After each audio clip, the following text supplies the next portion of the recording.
Guys, how are you all? Hope all doing well. I'm Tanuja Dakwal and welcome back to my channel Women's Natural Health Care. So guys, देखिए, अगर आपकी regular period cycle है तो इस condition में आपको pregnancy conceive हो जाती है पीरियड साइकिल लेंथ के तीसरे हफ्ते से लेके चौथे हफ्ते के बीच में। इस टाइम में बच्चा सक्सेसफुली यूट्रल लाइनिंग में आरोपित हो जाता है, महिलाओं की प्रेगनेंसी की प्रोसेस स्टार्ट हो जाती है। पर जो महिलाओं का ओव्यूलेशन होता है वो पीरियड साइकिल लेंथ के मिड में होता है। अगर आपको हर महीने 28 से लेके 35 दिन के बीच में पीरियड आता है तो हाई चांसेस है जो आपका ओव्यूलेशन होना होगा वो 10वें दिन से लेके 20वें दिन के बीच में हो जाएगा। कई बार क्या होता है, महिलाओं को ओव्यूलेशन हो रहा होता है, अंडा ओवरी से रिलीज होता है, स्पर्म सेल और एग सेल भी मिलते हैं। कुछ केसेस में एग फर्टिलाइज होके इम्प्लांट नहीं हो पाता और कुछ केसेस में एग फर्टिलाइज होके इम्प्लांट भी हो जाता है, बट बच्चे की ग्रोथ एंड डेवलपमेंट ठीक तरीके से नहीं होती तो महिलाओं का अर्ली मिसकैरेज हो जाता है या कॉम्प्लिकेशन के चांसेस इंक्रीज हो जाते हैं। तो अगर आप हेल्दी प्रेगनेंसी चाहते हैं और चाहते हैं कि अगर आपका ओव्यूलेशन हुआ है तो इम्प्लांटेशन सफल हो ही हो, तो इस कंडीशन में कई बार महिलाएं कुछ गलतियां कर देती हैं। तो उन गलतियों को आपको बिल्कुल भी नहीं दोहराना है। अगर गलती से भी ये गलतियां आप कर देते हैं तो ये आपके इम्प्लांटेशन फेल होने का कारण, मिसकैरेज का कारण या प्रेगनेंसी में कोई कॉम्प्लिकेशन को क्रिएट कर सकता है। क्योंकि जब स्पर्म सेल और एग सेल मिल गए हैं, एग फर्टिलाइज हो गया है, तो एग फर्टिलाइज होके मूव करता है फैलोपियन ट्यूब से।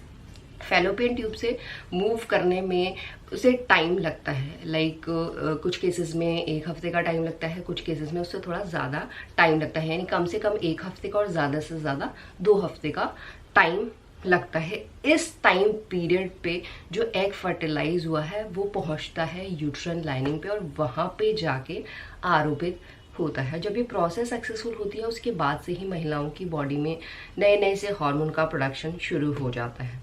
बट उससे पहले अगर कुछ गलतियां आप कर रहे हैं तो जो ये प्रोसेस हो रही होती है महिलाओं की बॉडी में इंटरनली, वो स्टॉप हो जाती है या सक्सेसफुल होने के बाद भी आपकी प्रेगनेंसी खराब हो सकती है। तो उसके लिए सबसे पहले अगर आप ओव्यूलेशन को हेल्दी बनाने के लिए एक्सरसाइज कर रहे हैं, हाई इंटेंसिटी वर्कआउट कर रहे हैं या हैवी लिफ्टिंग कर रहे हैं तो वो आपको नहीं करनी चाहिए, क्योंकि हैवी लिफ्टिंग करने से आपके लोअर एब्डोमिनल एरिया में प्रेशर पड़ता है। अगर कोई भी ऐसी चीज़ आप कर रहे हैं, सिर्फ हैवी लिफ्टिंग नहीं, अगर कोई भी ऐसी चीज़ आप कर रहे हैं जिससे आपके पेट में जर्क पड़ रहा है तो वो आपकी प्रेगनेंसी को खराब कर सकता है। क्योंकि कई बार महिलाएं राइड करती हैं, ड्राइव करती हैं, और राइड और ड्राइव में क्या होता है, जो पहला 3 महीने होते हैं यहाँ पे बहुत केयरफुल आपको रहना पड़ता है, क्योंकि जो पहले 3 महीने होते हैं अगर यहाँ पे अचानक से आपके पेट में जर्क लग रहा है तो इंटरनली जो प्रोसेस हो रही होती है वो स्टॉप हो सकती है। तो हैवी लिफ्टिंग ही नहीं, जिस भी चीज से आपके पेट में जर्क पड़ रहा है, क्योंकि कई बार जब आप राइड कर रहे होते हैं या ड्राइव करते हैं तो अचानक से कोई ऐसा व्हीकल आ जाता है कि आपको ब्रेक मारना पड़ता है, तो उस टाइम पे भी आपकी बॉडी में यानी नाभि के नीचे बहुत सडनली जर्क पड़ता है, तो उससे भी आपका इम्प्लांटेशन फेल हो सकता है। तो कुछ ऐसी ये चीज़ें हैं, ये आपको अवॉइड करनी चाहिए फर्स्ट ट्राइमेस्टर में ज़्यादातर, क्योंकि फर्स्ट ट्राइमेस्टर में बच्चे का स्ट्रक्चर बन रहा होता है। बच्चा जब इम्प्लांट होता है तो वो बिल्कुल कच्चा होता है, और कच्ची चीज़ में अगर कुछ भी हल्का सा भी कुछ होगा तो वो आपकी प्रेगनेंसी को खराब कर सकता है। उसे पक्का होने में 3 महीने का टाइम लगता है, यानी जो बच्चे का स्ट्रक्चर है वो 3 महीने में बनता है, और 3 महीने के बाद प्रेगनेंसी में इतने ज़्यादा कॉम्प्लिकेशन के कोई चांसेस नहीं होते हैं। पहले 12 हफ्ते में कॉम्प्लिकेशन के चांसेस ज़्यादा होते, तो इस बात का आपको बिल्कुल ध्यान रखना है। कई बार क्या होता है, अनजाने में महिलाएं कपड़ों की बाल्टियां उठा रही होती है भारी भारी, या बाहर से सब्जियां ला रही होती है, या घर में सफाई के दौरान बड़े बड़े चीज़ों को खिसकाना, हैवी आइटम्स को खिसकाना, ऐसी चीज़ें बिल्कुल भी आपको नहीं करनी है। इसके साथ साथ हमेशा आपको याद रखना है कि आपका खाना बिल्कुल पका हुआ होना चाहिए, कच्चा नहीं होना चाहिए, ना ही अध पका होना चाहिए। कई लोगों को आदत होती है कच्चा पक्का अंडा खाने की, तो वो चीज़ आपको अवॉइड करनी है। अगर आप नॉन वेजिटेरियन हैं तो हमेशा आपको याद रखना है कि आपका खाना बिल्कुल पका हुआ हो। अगर पका हुआ नहीं होगा तो इसका मतलब है कि उसमें बैक्टीरिया रह गए हैं। अगर बैक्टीरिया रह गए हैं और वो चीज़ आप कंज्यूम कर रहे हैं तो उससे आपके अंदर भी बैक्टीरिया जा सकते हैं जो एम्ब्रियो को हार्म कर सकता है। आपको समझना जरूरी है, जब आप प्रेगनेंसी कंसीव करने का ट्राई कर रहे हैं और आपको प्रेगनेंसी कंसीव हो गई तो उस टाइम पे आपकी बॉडी में अलग अलग तरीके के लक्षण दिखते हैं। कुछ महिलाओं में सर दर्द होना शुरू हो जाता है, कुछ महिलाओं में पेन होना शुरू हो जाता है, कुछ महिलाओं को उल्टी आना शुरू हो जाता है, कुछ महिलाओं में कॉन्स्टिपेशन की दिक्कत हो जाती है। तो अगर आपकी बॉडी में कुछ भी चेंजेस हो रहे हैं तो उसकी वजह से आपको दवाइयाँ बिल्कुल भी नहीं लेनी है। या आपको पेन हो रहा है तो आप सोचेंगे कि पेन किलर ले लें, या आपको सर दर्द हो रहा है तो आप सोचेंगे कि आप डिस्प्रिन ले लें, या आपका बॉडी का टेम्परेचर आपको ज़्यादा लग रहा है तो आपको लगेगा कि आप बुखार आ गया तो बुखार की दवाइयाँ ले लें। ऐसा बिल्कुल भी नहीं करना है गाइस, क्योंकि आपकी बॉडी में जो भी ये चेंजेस हो रहे हैं प्रेगनेंसी की वजह से, और इस कंडीशन में आप खुद डॉक्टर बन जाते हैं, खुद दवाई ले लेते हैं, तो ये आपके इम्प्लांटेशन को फेल कर सकता है। इसलिए सेल्फ मेडिकेशन आफ्टर ओव्यूलेशन बिल्कुल भी सही नहीं है जब आप प्रेगनेंसी कंसीव करने का ट्राई कर रहे हैं। और इसके बाद एक और चीज़ महिलाओं के माइंड में आती है कि हमें हेयर वॉश कब करना चाहिए, हेयर वॉश अगर हम करते हैं तो क्या इम्प्लांटेशन फेल हो जाता है, इसके पीछे का क्या लॉजिक है। देखिए, ओव्यूलेशन के बाद मेनली क्या होता है, आपकी बॉडी में हीट की ज़्यादा ज़रूरत होती है। अगर आपकी बॉडी में हीट है तो इसका मतलब है आपकी बॉडी में जो ब्लड सर्कुलेशन है वो भी अच्छी तरीके से हो रहा है।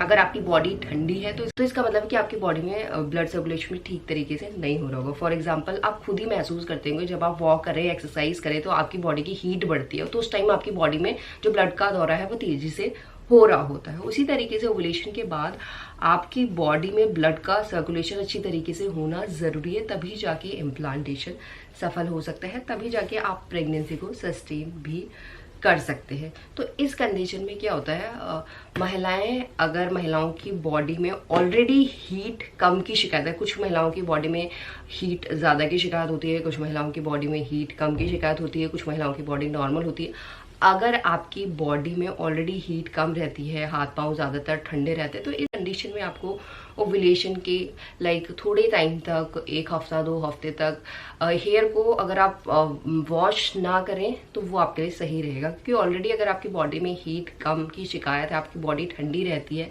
तो उस कंडीशन में क्या होता है, इम्प्लांटेशन सफल होने में आपको दिक्कत आ सकती है। तो ऐसा नहीं कि आपको प्रेगनेंसी कंसीव हो गई उसके बाद भी आपको हेयर को वॉश करना नहीं है, ऐसा नहीं है। जब आपका इम्प्लांटेशन सफल हो गया है या इम्प्लांटेशन सफल होने वाला है, जैसे ओव्यूलेशन के आप ओव्यूलेशन के दौरान अपना हेयर वॉश कर लें, एंड उसके बाद 1 हफ्ते से लेकर 2 हफ्ते का जो टाइम पीरियड है, उस टाइम पे आपको हेयर वॉश को थोड़ा अवॉइड करना चाहिए। अगर आपकी बॉडी में ऑलरेडी हीट ज़्यादा है तो इस कंडीशन में अगर आप हेयर वॉश को कर भी लेते तो कोई दिक्कत नहीं आती है, क्योंकि जब आप हेयर को वॉश करते हैं तो उसका असर आपके नोज़ में पड़ता है। इवन आपने नोटिस किया होगा, जब आप बीमार होते हैं तो हेयर वॉश के लिए मना किया जाता है कि आपकी बॉडी में ठंडक ज़्यादा फील हो सकती है। तो यही मेन रीज़न है। मेरे कंडीशन में ये था कि मेरी बॉडी में सच कोई दिक्कत नहीं थी, तो मैंने ओव्यूलेशन के बाद भी अपना हेयर वॉश किया था। तो वो टोटली डिपेंड करता है गाइस। कई बार ये होता है कि महिलाओं को बिना हेयर वॉश किए प्रेगनेंसी कंसीव हो जाती है, कई बार महिलाएं हेयर वॉश भी कर लेती हैं तो महिलाओं को तब भी प्रेगनेंसी कंसीव हो जाती है। तो ये टोटली महिलाओं की बॉडी पे डिपेंड करता है कि महिलाओं की बॉडी कैसी है, और महिलाओं की बॉडी कैसी है वो आप से ज़्यादा और कोई नहीं जान सकते हैं। तो अपनी बॉडी की तरह आपको काम करना चाहिए। और इसके अलावा कई महिलाओं को रहता है कि हम ट्रैवल कर सकते हैं या नहीं कर सकते हैं। तो देखिए, ट्रैवल करने से सबसे पहले क्या होता है, अगर आप जिस सिटी में हो उस सिटी में ट्रैवल करेंगे तो कुछ नहीं होगा, आप जो खाना खा रहे थे वही खाएंगे, जो पी रहे थे वही पिएंगे। बट अगर आउट ऑफ स्टेशन, अपनी सिटी से बाहर आप ट्रैवल करते हैं, तो इस कंडीशन में क्या होता है, उस एनवायरनमेंट को, उस वेदर को, उस खाने को, उस पीने को अडॉप्ट करने में आपकी बॉडी को टाइम लगता है। तो उस कंडीशन में आपके हार्मोन इम्बैलेंस हो सकते हैं। अगर हार्मोन इम्बैलेंस होंगे तो आपका इम्प्लांटेशन भी फेल हो सकता है। इसीलिए जो पहले 3 महीने होते हैं उस टाइम पे आपको ट्रैवल करना out of station, out of city avoid करना चाहिए अपनी प्रेगनेंसी को सेफ रखने के लिए। इसके साथ क्या होता है, कुछ महिलाओं को पता भी चल जाता है कि महिलाओं को प्रेगनेंसी कंसीव हो गई, तो उसके बाद भी वो डॉक्टर से कंसल्ट नहीं करती हैं या डॉक्टर को नहीं दिखाती हैं। तो ये गलती आपको नहीं करनी है, क्योंकि कई महिलाओं को ये लगता है कि डॉक्टर के पास जाएंगे, अल्ट्रासाउंड कराएंगे और फर्स्ट ट्राइमेस्टर में अल्ट्रासाउंड सही नहीं रहता है। तो ऐसा बिल्कुल भी नहीं है गाइस, क्योंकि कई बार ये होता है कि आपकी प्रेगनेंसी में बच्चे की ग्रोथ एंड डेवलपमेंट रुक जाती है, और आपका प्रेगनेंसी टेस्ट तो पॉजिटिव आता है, वो आपको नहीं पता है, आपको लगता है कि आप प्रेग्नेंट हो गए हैं।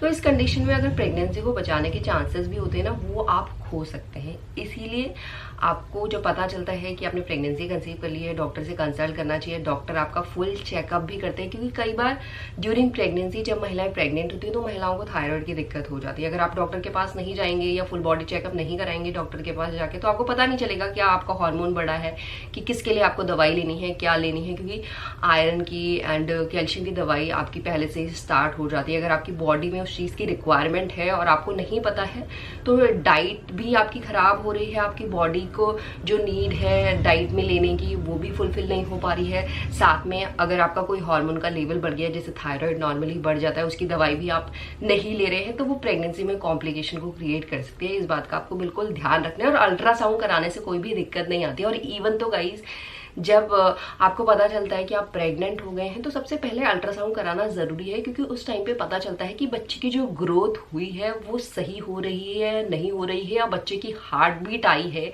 या नहीं आई है। वो उसे तभी पता आपको चल पाएगा जब आप डॉक्टर के पास जाएंगे अल्ट्रासाउंड। सो गाइस देखिए, नॉर्मली डॉक्टर के पास जब आप जाएंगे तो डॉक्टर आपको बताएंगे कि आपको पपाया नहीं खाना, पाइनएप्पल नहीं लेना, कैफीन नहीं लेना। बट इसके अलावा भी बहुत सी चीज़ें हैं जो आपको बिल्कुल अवॉइड करनी चाहिए, क्योंकि अगर अनजाने में भी वो चीज़ें आप खा रहे हैं, जैसे आपको अनहेल्दी फूड तो बिल्कुल भी नहीं खाना, बाहर का खाना अवॉइड कीजिए। चाइनीज़ फूड तो बिल्कुल भी आपको भूल के भी नहीं खाना, क्योंकि उसमें अजीनोमोटो डलता है, जो हेल्थ के लिए तो सही नहीं होता और प्रेगनेंसी के तो बिल्कुल भी सही नहीं होता है। आपको जितना हो सके घर का खाना खाना है, सिंपल खाना खाना है, ना ही ज़्यादा हॉट नेचर फूड्स खाने हैं, ना ही ज़्यादा स्पाइसी फूड खाने हैं, क्योंकि ये सब चीज़ें आपके हार्मोन काम कर रहे हैं उसको ख़राब कर सकता है, आपकी बॉडी की हीट को बढ़ा सकता है। क्योंकि ऑलरेडी प्रेग्नेंट होने में महिलाओं का बॉडी का टेम्परेचर हल्का सा बढ़ जाता है। अगर गलती से भी वो चीज़ें आप अपनी डाइट में ले रहे हैं जो नहीं लेनी चाहिए।